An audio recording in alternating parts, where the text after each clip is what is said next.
Good morning.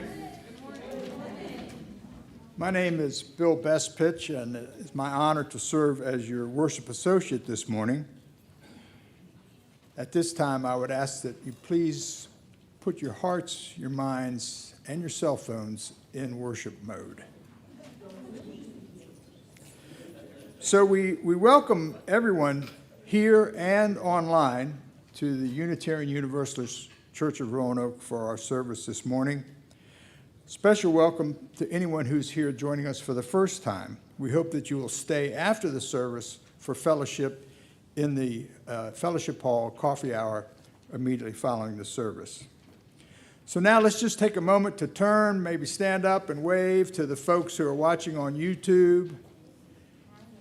We hope we're coming across okay this week.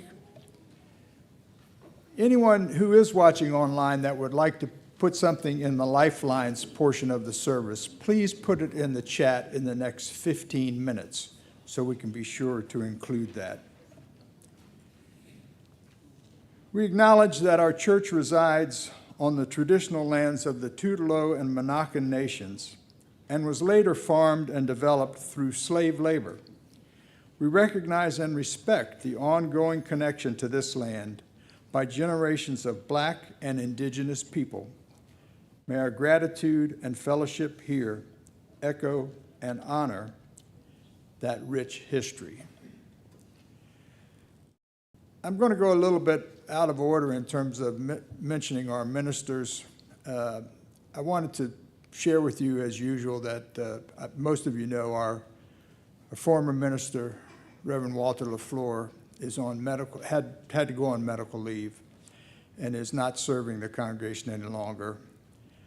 I went and saw Walter again yesterday, and he's doing amazingly well compared to where he was maybe a week and a half ago. If you're not following what Yvette is putting on Caring Bridge, you might want to check that out at caringbridge.org. You just type in the name, Walter LaFleur, and what she posted last Sunday was a real turnaround from what had been going on prior to that. So I think we can celebrate that, but at the same time, take just a moment to send him our good thoughts and wishes as he transitions his life.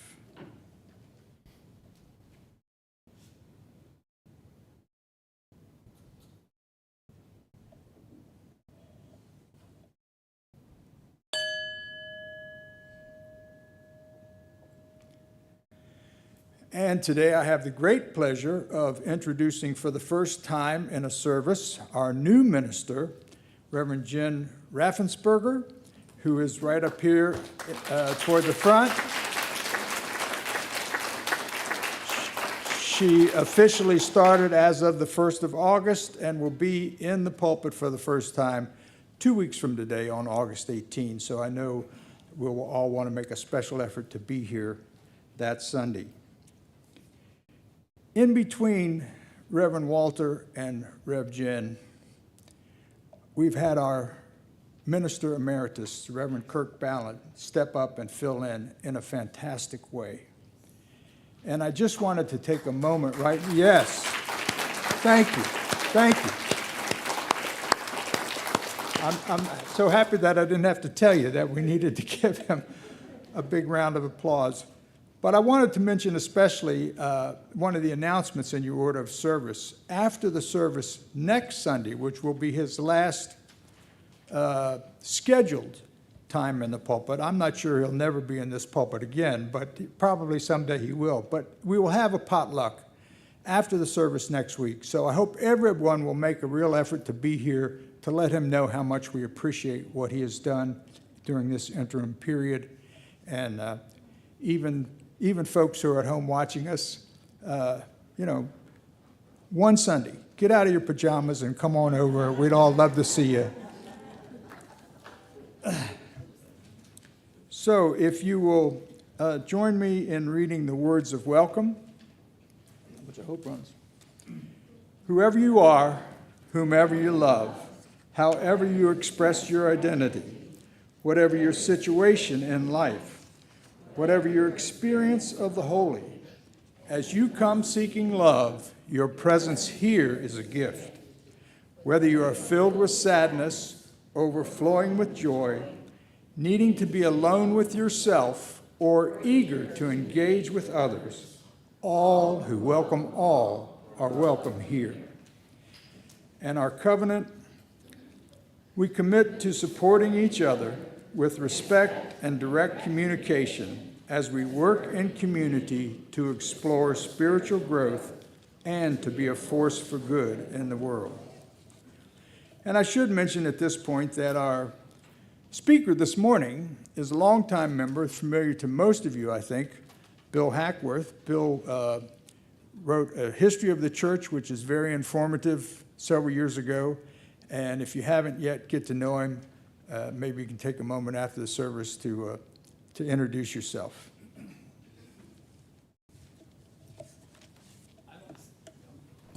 Check. All right. I don't see Carrie anywhere, so we're going to make a little bit of a change to the order of the service. We're going to play this song, Come On Up to the House, which we have at the end, but it seems like that's a better message for the top of the service. So. Right. Well, the moon is broken and the sky is cracked. Come on up to the house. The only thing that you see is all you lack. Come on up to the house. Well, all your crying won't do you any good, God. Come on up to the house. Come down off that cross, we can use the wood. Come on up to the house. Come on up to the house. Come on up to the house. The world's not my home, I'm just passing through. Come on up to the house.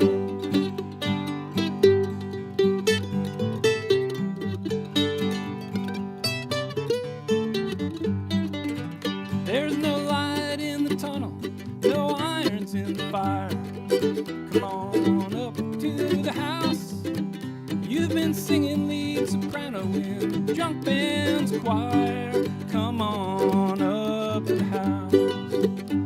Does life seem nasty, brutish and short? Come on up to the house.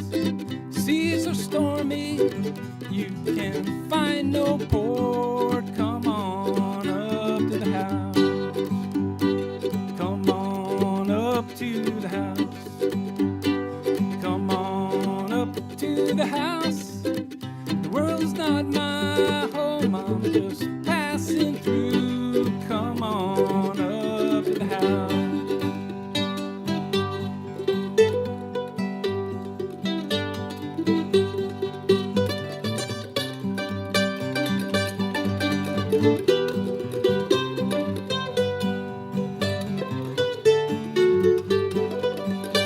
There's nothing in the world you can't do. You gotta come on up to that house.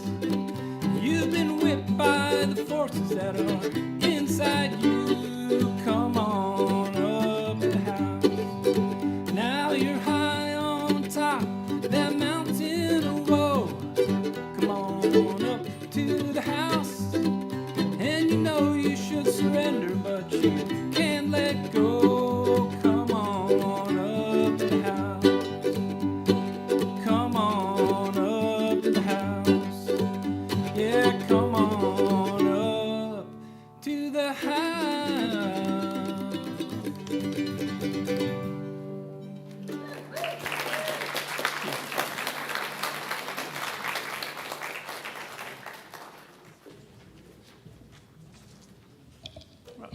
Boy, I'm so glad we have Matt and Dennis playing some good old bluegrass today.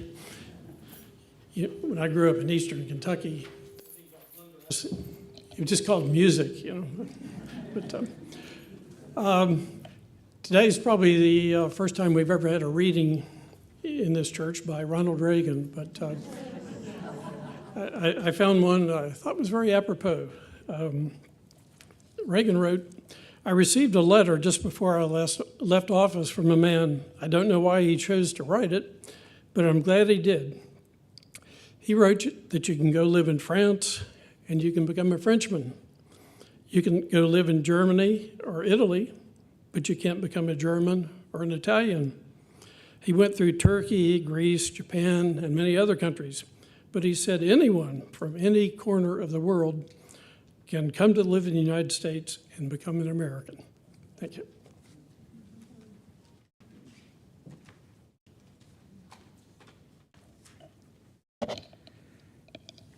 We gather this hour as people of faith, with joys and sorrows, gifts and needs. We light this beacon of hope, sign of our quest for truth and meaning, in celebration of the life we share together.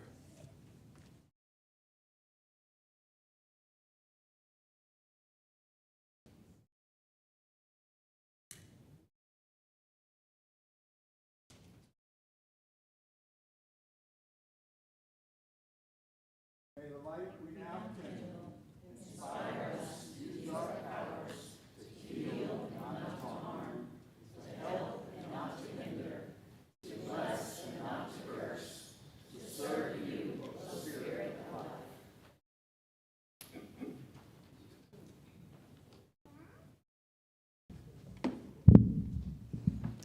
Hey y'all, I'm Loud. I'm also Jessie. I am the Director of Lifespan Faith Development here, and I use they, them pronouns. I'd like to invite up anyone who wants to see the pictures of this book very closely. This is called The Kindest Red. If you've read The Proudest Blue, which is a story about a young lady who starts wearing a hijab, this is her sister's book. And it's written by Ibtihaj Muhammad and S.K. Ali, and the pictures are by Hatem Ali.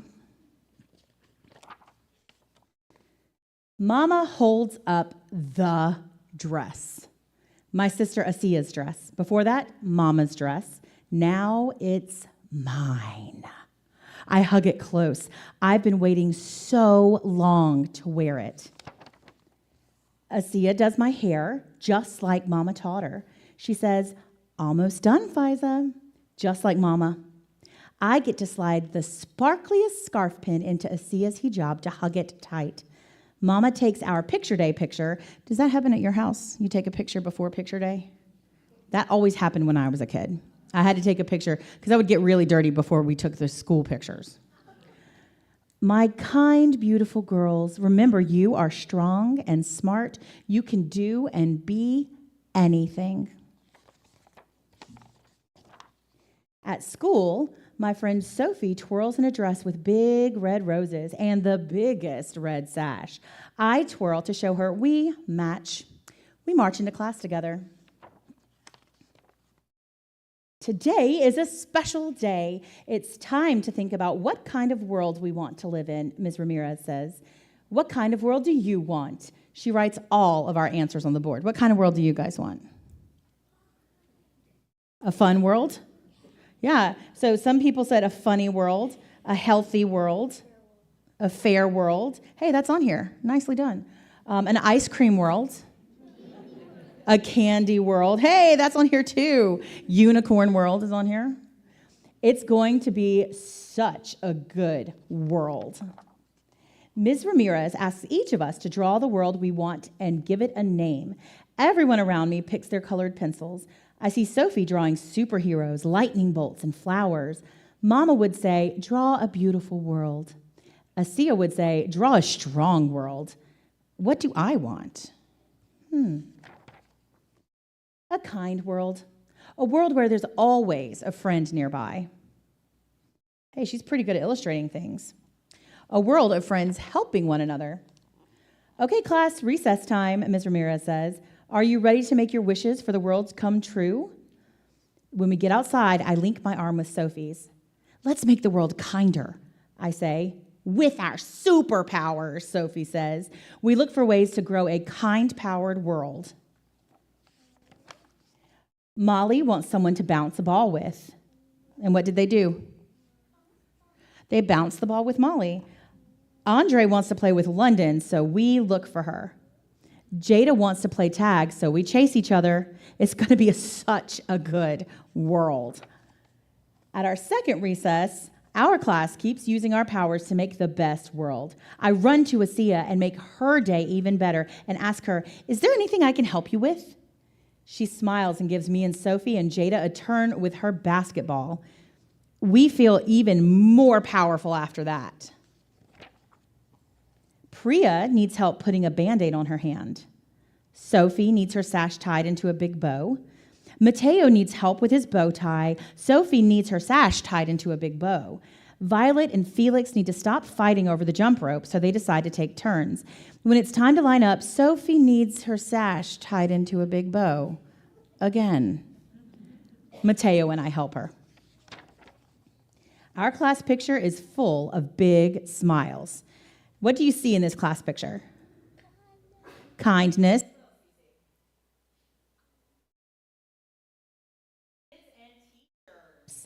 Now, what do you see about the way that kids look in this picture? Happy. Do you see something particular about their skin? They're all different. So this class, and we don't see it in this book, but we see it in the other book, the sister book to this one. This class is mostly full of people who are immigrants. Who knows what that word means? Hit me with it. Yeah, people that come from a different part of the world. And a lot of them come here on purpose. And look, you see them all with their families in this picture because it's Asia comes to pick me up from my classroom. Sophie's brother and Priya's sisters come to pick them up too. It is sibling picture time. Do they do that at your school? I wish they did that at my school. I would have loved to be in a picture with my sister, with my dirty clothes and her very clean clothes. We would have been great. We get in line. Molly is wearing the same shirt as her siblings. Andre has the same tie as their brother. Priya is wearing jeans just like her sisters. Sophie's brother even has a vest covered in roses. Look, it's just like her dress. I wonder if his vest needs the big bow tied again and again. Seeing them makes me happy and sad because Asia and I don't match at all. What's going to happen? When Sophie sees my face, she asks, "Are you okay?" Jada asks, "Do you need help?" I tell them. Jada says something to Sophie, and Sophie nods and pulls her sash so hard that big bow falls. She pulls it out of its loops, and Jada spreads it out, and it's big and wide and strong, just like Asia's hijab. It's the most beautiful picture day ever, just like Mama wanted. Do you guys think that we can find ways to help people? And do you think we can find ways, just like Jada and Sophie helped Faiza and Asia with their culture? Do you think we can find ways of acknowledging people's cultures like that? All right, today is Splash Day, so we're going to go out that door, and we're going to stay with me and with the other adults who are joining us, and we're going to walk out the front door, and let's see what kind of world we can make out there, just like they did at recess. You ready? Let's do it. Go now in peace, go now in peace. May the light of love surround you everywhere, everywhere you may go. You know, I'm not sure we've ever had a reading from Judy Garland in a service before. Maybe we have, and I've just forgotten it, but I thought this was a great one for the service today and for the times we live in. Judy said, "When you get to know a lot of people, you make a great discovery. You find that no one group has a monopoly on looks, brains, goodness, or anything else. It takes all the people, black and white, Catholic, Jewish and Protestant, recent immigrants, and Mayflower descendants to make up America."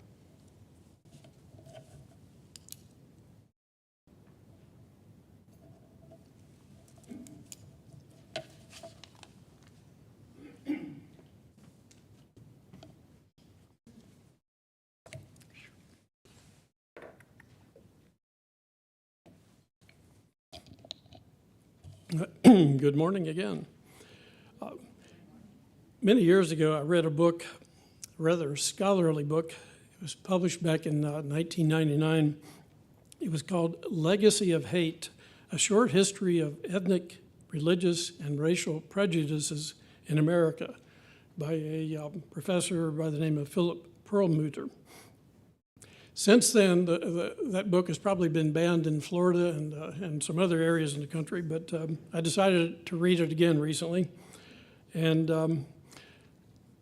the chapter that kind of struck me as relevant to today was the one on immigration. You know, one recent Gallup poll that I saw showed that Americans now cite immigration as the country's top problem, even more of a problem than the economy. Another poll that I read just yesterday found that half of Americans believe that the number of immigrants entering our country pose a critical threat to the security of our country. That's half. Immigration is such a broad and much debated topic. I've really had trouble focusing on what to talk about in the short time I have today. There are just so many aspects of the topic that even if I talked really, really fast, I couldn't possibly cover them all. So, and I don't have any particular expertise or experience with immigration issues myself. So I hope none of you will be disappointed if I can't cover all the aspects of the issue, and I certainly won't be able to give you any specific solutions to some of the problems of immigration. What I do want to do is leave you with some context and something to think about. Of course, all of you know our Statue of Liberty, which was dedicated back in 1886 with a famous poem by Emma Lazarus called A New Colossus. And I suspect many of you know it by heart. If you do, you can recite it with me. It says, "Give me your tired, your poor, your huddled masses yearning to breathe free, the wretched refuse of your teeming shore. Send these, the homeless, tempest-tossed to me. I lift my lamp beside the golden door." And of course, did they ever come to pursue the American dream and to walk our streets paved with gold, as they thought? Now, locally, the Roanoke metropolitan area has about 16,000 immigrants. They constitute about 5% of the total population. You may think that's a lot, but the national average is closer to 15%, which sounds high, but in comparison to some other European countries, it's less. And in Australia, for example, 30% of the population are immigrants. Locally, the largest number of immigrants come from Mexico, about 12%, and then in descending order from Honduras, India, the Philippines, Haiti, and 88 other countries. Locally, 92% of the adult immigrants are employed, which may surprise some of you. The city of Roanoke, of course, prides itself on being a welcoming community, and it was the first city in Virginia to earn a certified welcoming designation. And we were the smallest of the 24 cities in the entire country that have earned that designation. Our Roanoke City schools teach students who speak over 70 different languages. Our annual Local Colors Festival usually features about 50 different countries. Roanoke itself has 7 sister cities. And of course, our church itself is a welcoming congregation and has been for some time. And I especially remember the efforts we had many years ago in settling Vietnamese refugees here. Unfortunately, they've all moved away, but it was a good experience for us. I was surprised to read in the paper that Galax, a little town in southwest Virginia, of all places, has one of the fastest growing Hispanic populations in the state. A third of the town's high school students are from Mexico or Honduras. Not too many years ago, 10 of the 11 starters on the high school championship basketball team were Hispanic. Now, our Declaration of Independence proclaims that all men are created equal. But after they are created, when it comes to prejudice in this country, there's nothing new under the sun. We're all familiar with the history of our Native Americans and black population. And I'm just going to give you a very short Cliff's Notes rendition of all the chapters that I read in the book I told you about. Native Americans, of course, were the original inhabitants of this country. And if I had to classify them, I would classify them as involuntary migrants. For so long, the American policy towards Native Americans was either to exterminate them or force them to relocate to reservations. You've heard the expression, the only good Indian is a dead Indian. You know about Manifest Destiny, the Trail of Tears, the many broken treaties, Wounded Knee. There's been a lot in the press recently about Indian boarding schools. I was surprised to read that the official policy of California in the 1850s was the extinction of the Indian race. Indians were not granted full citizenship in this country until 1924. Now, blacks, fortunately, we have Black History Month, so you probably know more about black history. Of course, slavery began in this country in Virginia, in Jamestown, back in 1619. I would classify the slaves as involuntary immigrants. Slaves were freed by the Emancipation Proclamation of 1863, but after that they had to live with black codes, the KKK, poll taxes, Jim Crow, sundown communities, lynchings, literacy tests, bans on interracial marriage, redlining, restrictive covenants, and so-called urban renewal. In the infamous 1857 Dred Scott case, our own Chief Justice Taney wrote that blacks were a, quote, subordinate and inferior race. In 1896, the Supreme Court held in Plessy versus Ferguson that the principle of separate but equal was not by itself discrimination. In that case, they upheld a Mississippi law requiring separate railroad cars for blacks and whites. It wasn't until 1954 in Brown versus Board of Education that Plessy was actually overturned by our Supreme Court. The Virginia Constitution of 1902 so disenfranchised blacks that the estimated black turnout in Virginia for the presidential election in 1904 was 0. Before then, there had been black members of the Virginia legislature, and many held local offices. Just to tell you how ridiculous it got, in 1930, Birmingham, Alabama made it illegal for a black person and a white person to play dominoes or checkers together. In 1932, Atlanta prohibited amateur baseball clubs of different races from playing ball within 2 blocks of each other. Now, currently, we have a presidential candidate who touts that those crossing the border illegally coming into our country are, quote, poisoning the blood of our country. They're coming from prisons, from mental institutions, from all over the world. He said they're not even people. This candidate has accused Mexico of sending rapists and people who are bringing drugs and crime. Now this candidate is preaching that it's horrible that immigrants are coming who speak languages that nobody in this country has ever heard of. He is promising to ban Muslims from traveling to this country if elected. Now, those certainly are dog whistles targeted at certain audiences, but recent polls show that nearly half of Americans agree with these thoughts. The great irony to me, of course, is that this candidate's grandfather and mother were immigrants. He married 2 immigrants, and his current wife's parents are immigrants. His mother's native language was Gaelic.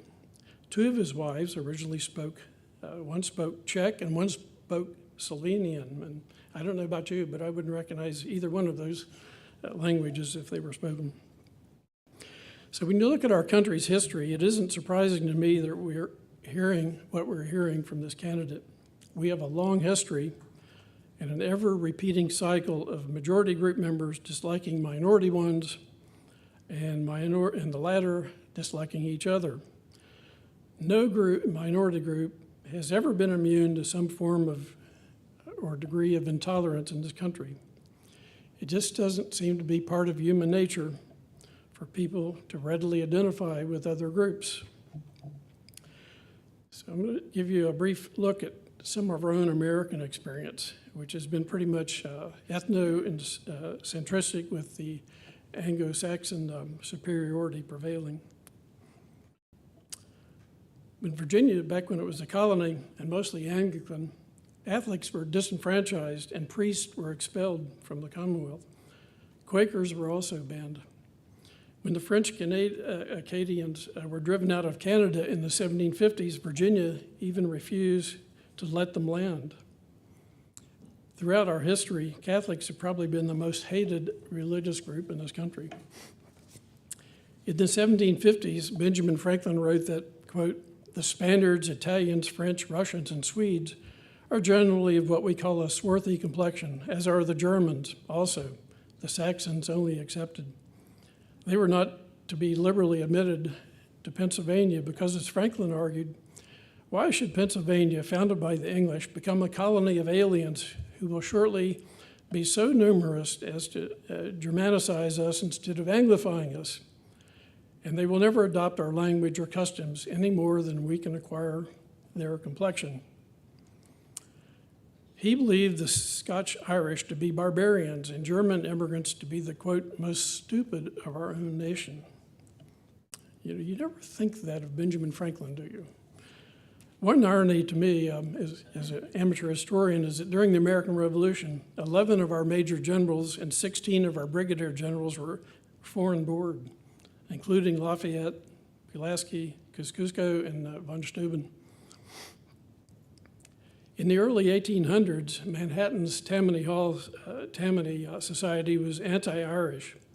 It excluded immigrants from membership and urged Americans to purchase only goods made in America. Now, lest be too smug, the Unitarian social reformer Theodore Parker said of the Irish that they were, quote, "ignorant, idle, thriftless, poor, intemperate, and barbarian who commit great crimes of violence." In the mid-1800s, a popular American writer, Josiah Priest, who was a defender of slavery, said that it was evident that God preferred those with white complexions, otherwise he would have not given Jesus light hair and blue eyes.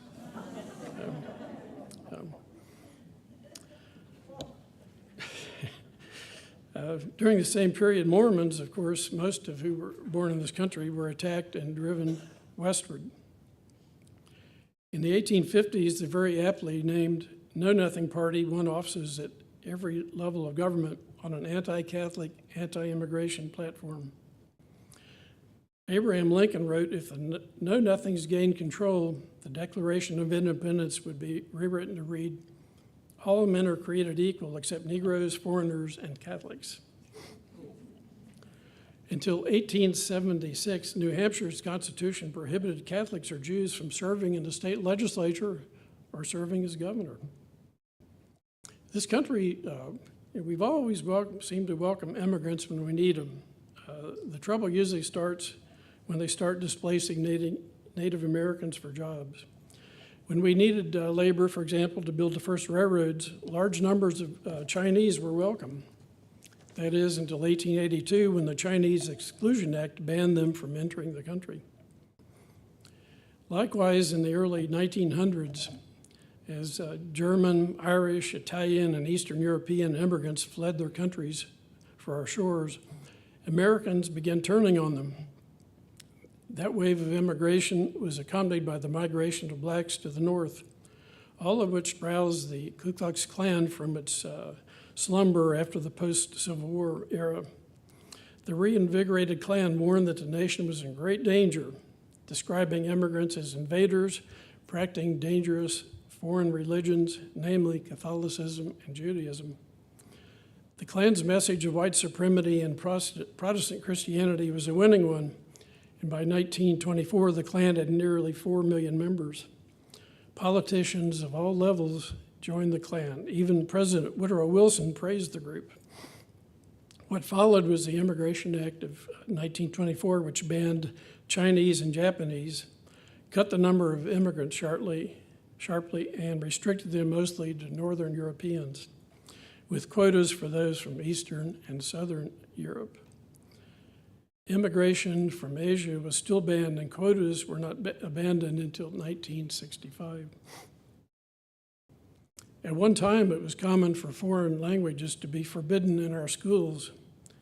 Theodore Roosevelt thought it was a crime to perpetuate the differences of languages in America, and he thought that any immigrant who had not mastered English within 5 years should be sent back home. In 1922, the Supreme Court held that Japanese immigrants already in the country were not white, so they could not be naturalized, ruling that white person was a categorization that could only apply to Caucasians. In Virginia, our own Racial Integrity Act of 1924 acknowledged the existence of only two races, white and colored, with no other categories. In 1927, a unanimous Supreme Court held that a Mississippi school district could bar Chinese children from attending white schools, as Mississippi, by law, segregated its schools by race, and children of a, quote, yellow race were not white. At one time or another, citizenship has been denied Burmese, Malaysians, Thai, Indian, and Korean applicants because they were deemed non-white, while Syrians, Palestinians, Persians, and Turks were excluded because they were Asian. Even being 1/4 of any of these could be a cause for denial of citizenship. During the Great Depression, when jobs became scarce, immigration dropped sharply, and almost 2 million Mexicans, whether they had U.S. citizenship or not, were deported or otherwise returned to Mexico. During this time, the more that immigrants and migrants competed for jobs, the more animosity was directed to them. Think of Okies and Steinbeck's book, The Grapes of Wrath. World War II helped bring most Americans together for a common cause. But as you know, over 130,000 Japanese Americans were infamously interned during the war, and 70% of them were actually born in the country. On the other hand, few Germans or Italians were interned. There's great irony here, because even German and Italian POWs fared better than the Japanese. Many of these POWs were brought to the U.S. and were allowed to work in civilian jobs and were paid wages. Many worked on local farms in this area and businesses. They helped build the Salem Veterans Hospital, and they cleared the land for the Carvins Cove Reservoir. Some went home with sizable savings, contrasted with the Japanese who were interned and lost their homes and their businesses. Today, the U.S. is the #1 destination for immigrants, but far more end up in Europe and Asia than in the U.S. Since President Biden took office and rolled back many of the Trump-era restrictions, record numbers of illegal migrants across the southern border, with apprehensions topping 2 million for the second straight year in our last fiscal year. Migrants these days crossing from Mexico are coming from a wider variety of countries than ever before. In 2019, the busiest year for border crossings under Trump, about 80% of the migrants taken into custody were from Mexico, Guatemala, and Honduras. Migrants from Venezuela, Colombia, Peru, and Senegal, along with other nations in Africa, Europe, and Asia, are also crossing from Mexico in record numbers. For example, almost 15,000 migrants from China arrived across the southern border between October and December of last year. In the same period, 3 years ago, only 29 from China did the same. The U.S. Border Patrol encountered almost 10,000 migrants from India during the same period, compared to only 56 3 years ago. When Ann and I were in Cuba last year, it was readily apparent to us that Cuba has a failed government and a failed economy. Our host for a couple of nights told us that he was a former teacher, but he'd had to quit teaching since teachers are only paid about $25 a month. Doctors are paid $50. They survive by what we would call the black market. Our host said he applied every year to leave Cuba. We asked him if young people want to leave Cuba. He said probably 99% did. So it's no surprise that just over 425,000 Cubans have arrived in the U.S. border in the past 2 years under a special admissions program. According to a recent Washington Post article, our economy is booming and immigration is a key factor in that. According to the article, immigration has propelled the U.S. job market further than just about anyone expected, with the country's economic rebound from the pandemic as the most robust in the world. About 50% of the labor market's recent growth came from foreign-born workers. The Post article concludes you can't grow like this with just the native workforce. It's not possible. So one would think we would be encouraging immigration. You know, if you drive down Main Street in Salem or any other main thoroughfare around here, all you see is a proliferation of help wanted signs. Local businesses are closing for lack of help. And you know, where would we eat if we didn't have all of our Chinese and Mexican and other ethnic restaurants? We need more workers in such areas as construction, agriculture, food processing, hospitality, and long-term care. An interesting article in the paper a couple of days ago concluded that undocumented workers in this country pay more in taxes than they actually receive back in government benefits. So I've posed the question in the title to my talk today about aren't we all immigrants or migrants? Why is it always them versus us? You know, I'm pretty much a WASP myself, you know, white Anglo-Saxon Protestant. My Hackworth family has been here for well over 300 years, so I've never really thought of myself as either an immigrant or a migrant, even though I've had over 50 different mailing addresses in my lifetime. That all changed when Ann and I visited a museum in Marietta, Ohio a couple years ago, and I learned from an exhibit about the great migration of millions from the Appalachians to the North's industrial centers in the last century. Now, I was born in Kentucky and attended the same elementary school that Billy Ray Cyrus did for my first couple of years. My family moved from Kentucky to Ohio when I was in 3rd grade, so I was part of the Great Migration. You know, I was a hillbilly even before J.D. Vance. Was I discriminated against as a newcomer in Ohio? Well, you know, it seems a bit funny now, but maybe I was. At school, I was periodically pulled out of class to meet with a speech therapist to learn how to pronounce the words the way they did in Ohio.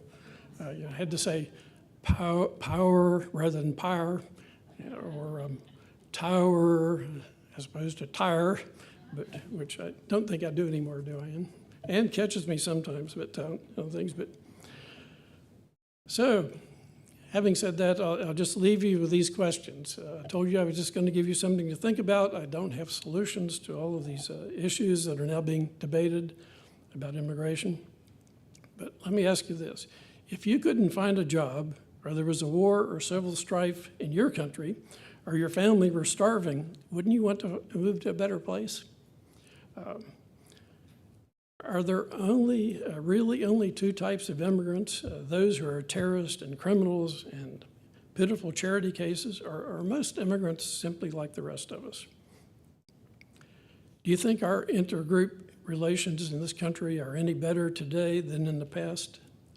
Do minorities still get picked on? Will it always be them versus us? Is this just something that's inherent in our DNA? We can't get along, groups can't get along with one another.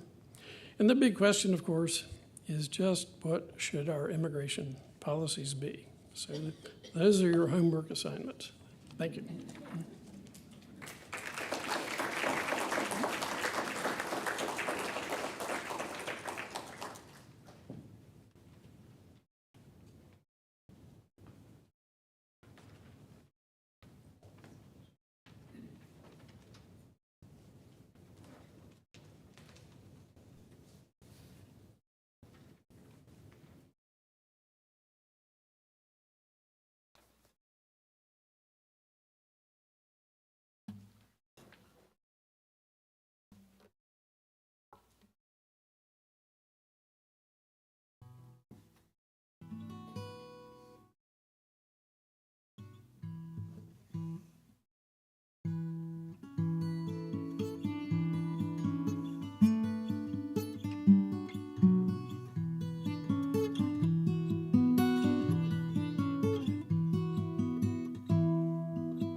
And now is the time in our service for all of us to show our support for the work of this church, both within our walls and in the larger community. The ushers will receive the morning offering.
Thank you for all your gifts, not just your treasure, but your time and your talents as well.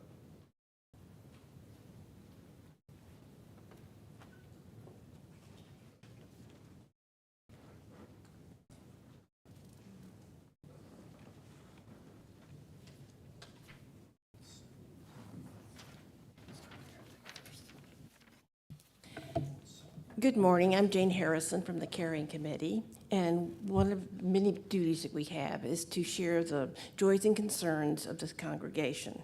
If you have a joy or concern that you wish to share with the congregation, you can let the office know, you can let a member of the Caring Committee know, or you can write in the Lifelines book, which we sit on the pulpit on Sunday mornings. Bear with me while I get my glasses on so I can see what I'm doing. Okay. This is written from MR. A concern. Betsy Biesenbach took a journey of self-examination when she reminded us that the land that we have taken through genocide, that was then, and how that over federal, I guess. And so, let's see, that was then, and that was over federal government. Okay. Our name is actually engaged and is competent in genocide, as in Gaza, where according to Lancet, estimated 1,860,000 have been killed, mostly of them women and children. This is 1/10 of the population of Gaza. My concern is, how do we justify defending our democracy? And this is written by Amir. Okay, that is our concern. We've talked about that a number of times. But if you have a concern or joy in your heart that you want to share with it now by lighting a candle, please do, using both sides of the altar.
Couple of announcements listed in your order of service that we want to emphasize this morning. The training by Defending Democracies for Democracy Circles will be on Tuesday, August 6th at 7 p.m.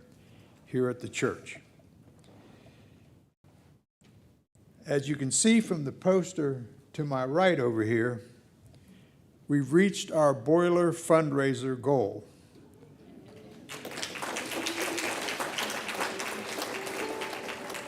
Our church board thanks you, a huge thanks to everyone who contributed to the campaign.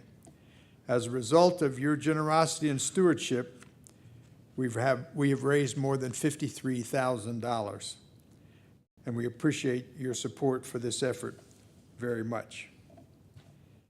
A quick reminder that we will have a potluck honoring our Minister Emeritus, Reverend Kirk Ballant, after the service next Sunday, so please plan to attend. And finally, our church auction is scheduled for November 9. Hope you have that on your calendars already. It's a major contributor to our annual budget. The period for receiving donations to the auction began on August 1 and goes for 2 months. So you have until the 1st of October, but don't wait till the last week of September. There are donation forms on the table out in the foyer, and if you have any questions whatsoever, please see Sherry Bernath, who's right back there at the back operating our video. She'll be happy to answer any questions that you may have.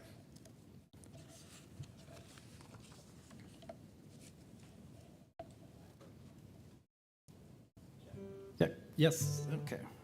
So this is the song that was listed at the top of the service, and I think it's a great follow-up for the things that Bill had talked about. I don't know if it's the only solution, Bill, but I think it's one of those things that's important to the solution. And I hope you're all watching the Olympics. This one is called Go for the Gold.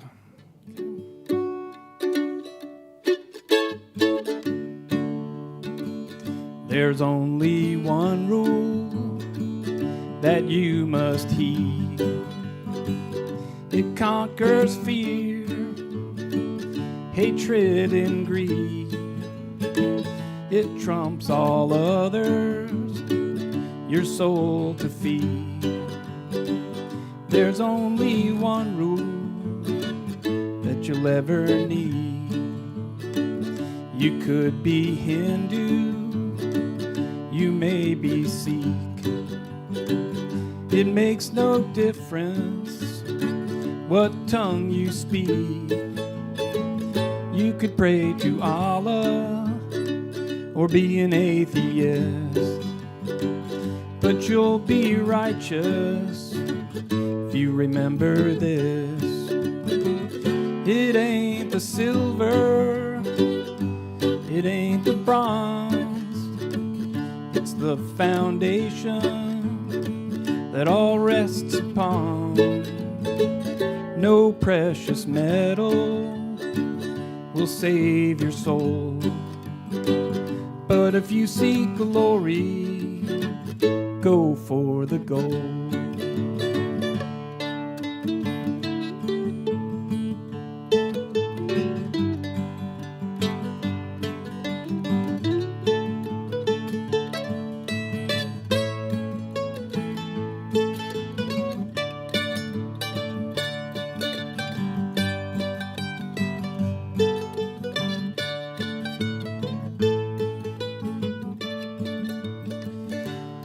Some people from time to time forget this rule and become blind. They use the church to try to separate when it's common ground that can make us great. Forget those little silly laws. Thou shalt not, the days of the week, how to dress and who loves who and what you can and cannot eat.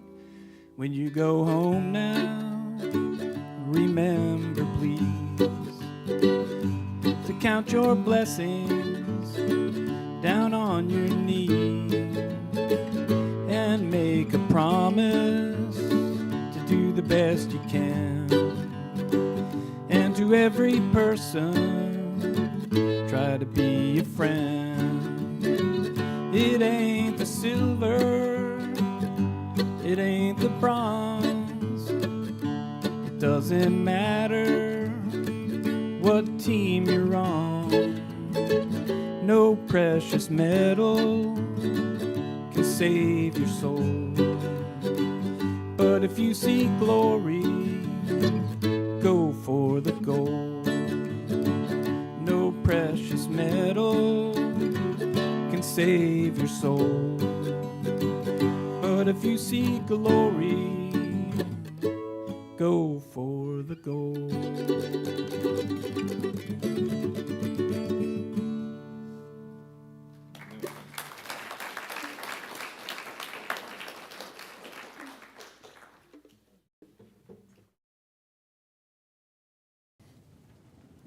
It's hard to top that, but our closing words, I was unable to find the author of this statement, but I liked it. It's in your order of service. In the tapestry of humanity, immigrants weave the most colorful threads.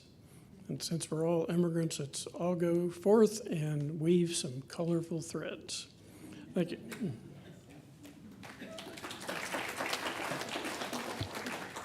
And now we extinguish this chalice, but not the light of truth, the warmth of community, or the fire of commitment. These we carry in our hearts until we are together again.